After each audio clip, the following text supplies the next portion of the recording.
आप सभी को जय मसीह की। प्रभु का धन्यवाद है सुंदर समय के लिए जो प्रभु ने हमारे जीवन में यह समय दिया कि आज हम परमेश्वर के वचन को हम मनन कर सके। तो आइए मेरे प्रियो, आज के वचन मनन के लिए हम देखेंगे आमोस नबी की किताब, उसका 4 अध्याय 12 वचन। आमोस नबी की किताब 4 का 12। यहाँ पर परमेश्वर का वचन कहता है, इस कारण हे इज़राइल, मैं तुझसे ऐसा ही करूँगा, और इसलिए कि मैं तुझ में यह काम करने पर हूँ। हे इज़राइल, अपने परमेश्वर के सामने आने के लिए तैयार हो जा। परमेश्वर का वचन कहता है मेरे प्रियो यहाँ पर, इस कारण हे इज़राइल, मैं तुझ में से ऐसा ही करूँगा, और इसलिए कि मैं तुझसे यह काम करने पर हूँ। परमेश्वर का वचन कहता है कि मैं तुझ में ऐसा काम करने के लिए तैयार हूँ। तो परमेश्वर का वचन कहता है कि हे इज़राइल, अपने परमेश्वर के सामने आने के लिए तैयार हो जा।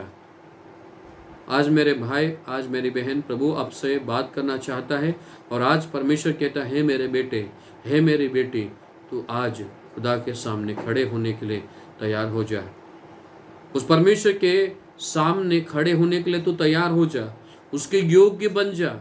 हमारे अंदर जो पाप है, हमारे अंदर जो बुराई, हमारे अंदर जो कलंक है, हमारे अंदर जो झुर्रियाँ है, जो हमारे अंदर गलत बातें हैं, जो हमारे अंदर शारीरिक जो काम है, उन कामों को त्याग कर प्रभु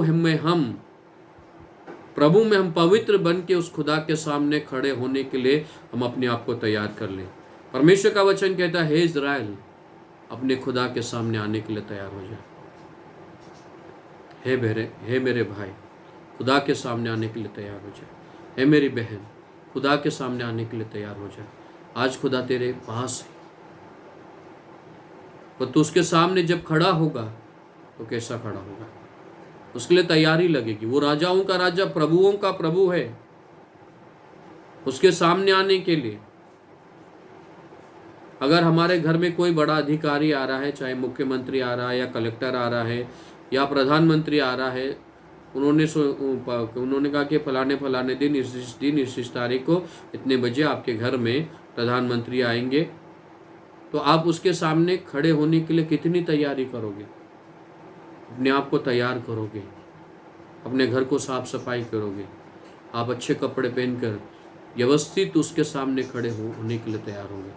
इसलिए वो प्रभु तो सबसे महान परमेश्वर है, उस यहोवा परमेश्वर के सामने खड़े होने के लिए मेरे भाई, मेरी बहन, तू तैयार हो जा। तैयार हो जा उसके सामने खड़े होने के लिए। उसके सामने तो तैयार हो जा। परमेश्वर के सामने आने के लिए तो तैयार हो जा। तैयार हो जा तो उस खुदा के सामने आने के लिए, परमेश्वर के सामने आने के लिए। और उसके सामने आने के लिए क्या करना है? पहली बात प्रार्थना करना है, परमेश्वर से प्रार्थना करना है। जब उसके सामने आए तो सबसे पहले खुदा से हम दुआ करें, प्रभु से प्रार्थना करें। इसलिए परमेश्वर का वचन कहता है, लूका रचित सुसमाचार 22 का 46 वचन, 22 का 46, और उनसे कहा, क्यों सोते हो, उठो प्रार्थना करो। उठो प्रार्थना करो। खुदा तेरे सामने खड़ा, यीशु मसीह तेरे सामने खड़ा है। क्यों सोते हो, प्रार्थना करो। उठो और प्रार्थना करो। अपने प्रभु के सामने प्रार्थना करने के लिए तू खड़ा हो जा, तैयार हो जा। हे इज़राइल, अपने खुदा के सामने आने के लिए तैयार हो जा।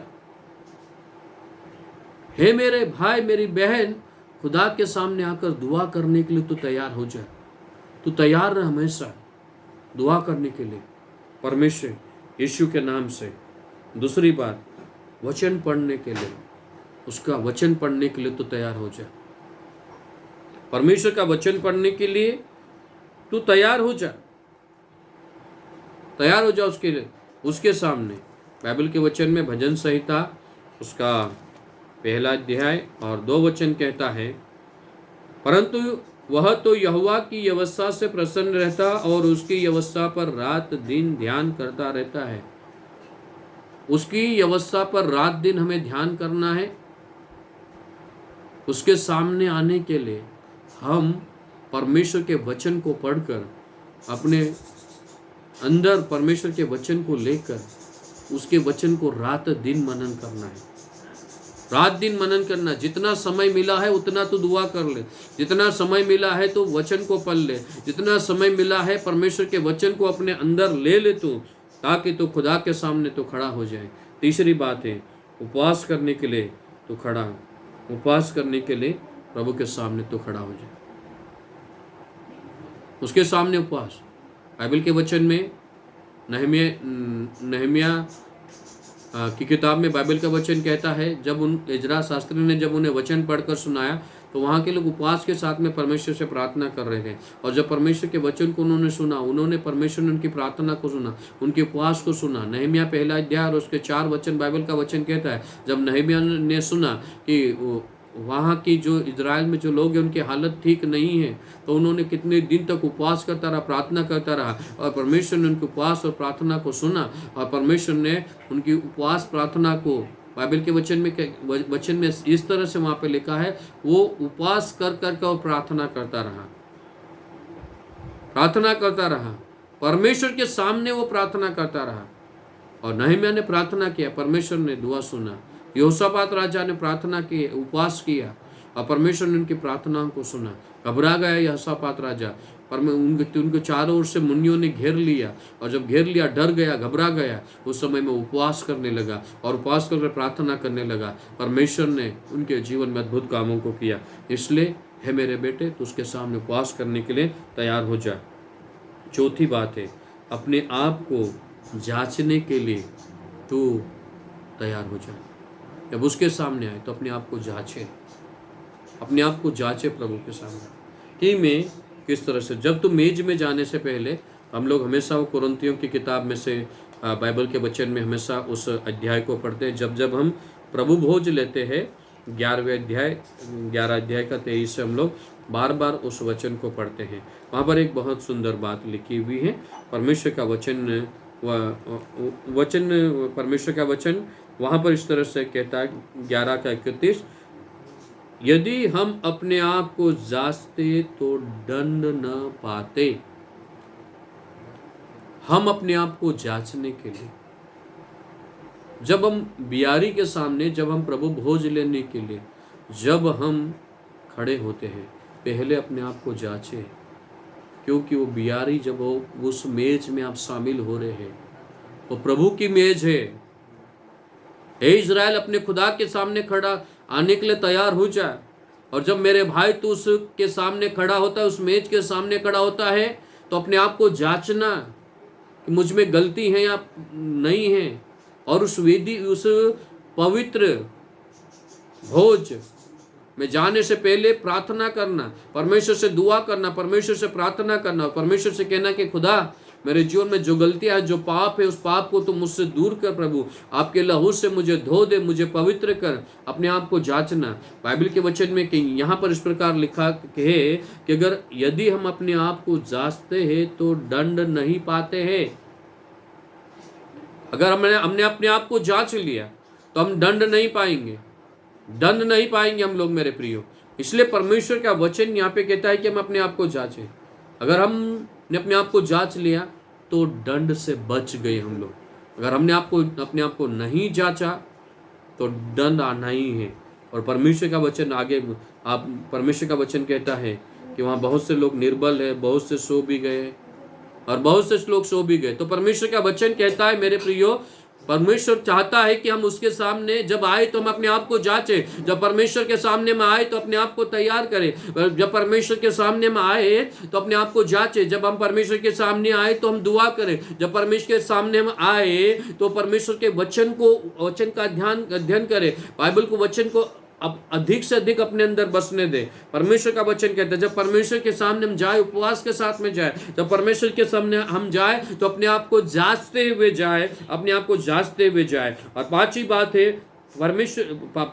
परमेश्वर का वचन कहता है कि पश्चाताप,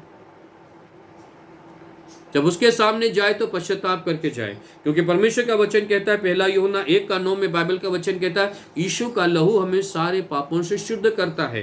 तो मेरे प्रियो, जब प्रभु के सामने, जब परमेश्वर के सामने हम जाते हैं तो हम अपने आप को अपने पापों से पश्चाताप करें। प्रभु के सामने जाने, जब उसके सामने जाए तो हम पश्चाताप करें। इसलिए परमेश्वर का वचन कहता है कि इजराइल अपने खुदा के सामने आने के लिए तैयार हो जाए, पश्चाताप करने के लिए तो तैयार हो जाए। जब उसके सामने जाए तो पश्चातापी मन लेके जाना, पश्चाताप का आत्मा लेके जाना। उसके समान नहीं जो दो लोग मंदिर में गए प्रार्थना के लिए, एक धर्मी एक पापी, और वहां पे जो पापी था वो प्रार्थना करता है कि प्रभु मैं पापी हूं, तुम मुझ पर दया कर।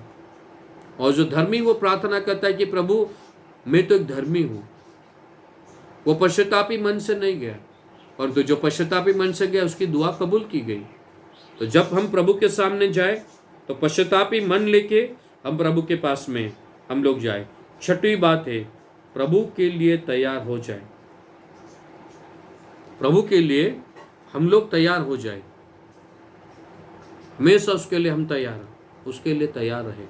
हमारा प्रभु कभी भी आ सकता है, तो इसके लिए हमेशा हम प्रभु में, और हमेशा हम प्रभु के लिए हम लोग तैयार रहे, और हम उसके सामने तैयार रहकर हम परमेश्वर की महिमा और उसकी स्तुति करते रहे। लूका रचित सुसमाचार 12 का 40 वचन में इस प्रकार लिखा है, तुम भी तैयार रहो, क्योंकि जिस घड़ी तुम सोचते भी नहीं उसी घड़ी मनुष्य का पुत्र आ जाएगा। बाइबल का वचन कहता है मेरे प्रियो तुम भी तैयार रहो, और परमेश्वर का वचन कहता है क्योंकि जिस घड़ी तुम जानते भी नहीं उसी घड़ी मनुष्य का पुत्र आ जाएगा। इसलिए उसके सामने आने के लिए हमेशा तैयार रहना। वो प्रभु कभी भी आ सकता है, इसलिए हम लोग तैयार रहे और परमेश्वर की महिमा करें। और आखिरी बात है, सातवीं बात है, प्रभु यीशु मसीह जल्द आ रहा है, और जब प्रभु यीशु मसीह जल्द आ रहा है तो हमें वो लेके जाएगा, उसके न्याय सिंहासन के सामने खड़े रहने के लिए तैयार है। न्याय सिंहासन के सामने खड़े रहने के लिए हम लोग तैयार रहे। बाइबल का वचन 22 प्रकाशित वाक्य 22 का 12 में परमेश्वर का वचन इस प्रकार से लिखा है, देखो मैं शीघ्र आने वाला हूँ, और हर एक के कामों के अनुसार बदला लेने के लिए, बदला देने के लिए प्रतिफल मेरे पास है। वो जल्द आ रहा है, ये उसका न्याय सिंहासन रखा जाएगा। इससे पहले कि न्याय सिंहासन रखा जाए, हम प्रभु के सामने आने के लिए तैयार हो जाए, उसकी बाट जोते रहे, उसके सामने आए। इसलिए परमेश्वर का वचन कहता है, हे इजराइल अपने खुदा के सामने आने के लिए तैयार हो जाए। इजराइल यहाँ लिखा, हम अपना नाम जोड़ ले। हे ताराचंद, प्रभु के सामने आने के लिए तैयार हो जाए। प्रार्थना करके तो तैयार हो जाए, वचन मनन करके तो तैयार रहे खुदा के लिए, उपवास करके तो तैयार रहे, अपने आप को जांचते हुए तो तैयार रहे, अपने आप को पश्चातापी मन के सामने उसके सामने लाए, और प्रभु के लिए आप हमेशा तैयार रहें। और प्रभु यीशु मसीह बहुत जल्द आने वाला है, अब उसके लिए हमेशा तैयार है। परमेश्वर अपने वचन के द्वारा हम सबको आशीष करे। दुआ मांगेंगे। सर्वशक्तिमान प्रेमी दयालु अनुग्रहकारी प्रभु, मैं धन्यवाद देता समय के लिए। प्रार्थना करता हूँ प्रभु, आपका वचन कहता है पिता, है मेरे हे इजराइल खुदा के सामने आने के लिए तैयार हो जाए। पिता परमेश्वर, इस समय में मैं दुआ करता हूँ प्रभु जी, हम भी आपके सामने हमेशा तैयार पाए जाए पिता। हमारे अंदर जो कलंक झुर्रिया है वो दूर कर प्रभु जी। परमेश्वर पिता, हमारे प्रार्थना का मन दे पिता, हम वचन में बढ़ते चले जाए परमेश्वर पिता, और उपवास और प्रार्थना करके आपके सामने आते रहे प्रभु जी, और आपकी महिमा हम करते रहे मेरे परमेश्वर पिता। यहोवा परमेश्वर पिता, मैं धन्यवाद देता हूँ प्रभु। हम परमेश्वर पिता, हम अपने आप को जांचते हुए परमेश्वर पिता, हम आपके लिए तैयार रहे प्रभु जी, और आपकी महिमा करते रहे। खुदा तो बहुत जल्द आने वाला है प्रभु, और परमेश्वर पिता जब उस न्याय सिंहासन रखा जाएगा पिता, इससे पहले कि न्याय सिंहासन रखा जाए प्रभु जी, परमेश्वर पिता तो हम पर अनुग्रह कर, तो हम पर दया करे मेरे प्रभु परमेश्वर पिता। हमारे अंदर जो बुराइयां हैं, पाप है, अधर्म है, वो दूर कर मेरे यीशु है। हालेलुया। परमेश्वर पिता आपकी महिमा के लिए कार्य होने दे। हमारे जीवन को प्रभु आपके हाथों में सौंपते हैं। प्रभु आप आशीष कर। सारा आदर महिमा प्रभु यीशु आपको देता हूँ। दुआ यीशु के नाम से मांगता हूँ, आमीन। परमेश्वर अपने वचन के द्वारा हम सबको आशीष करें। आप सभी को जय मसीह की। परमेश्वर का धन्यवाद।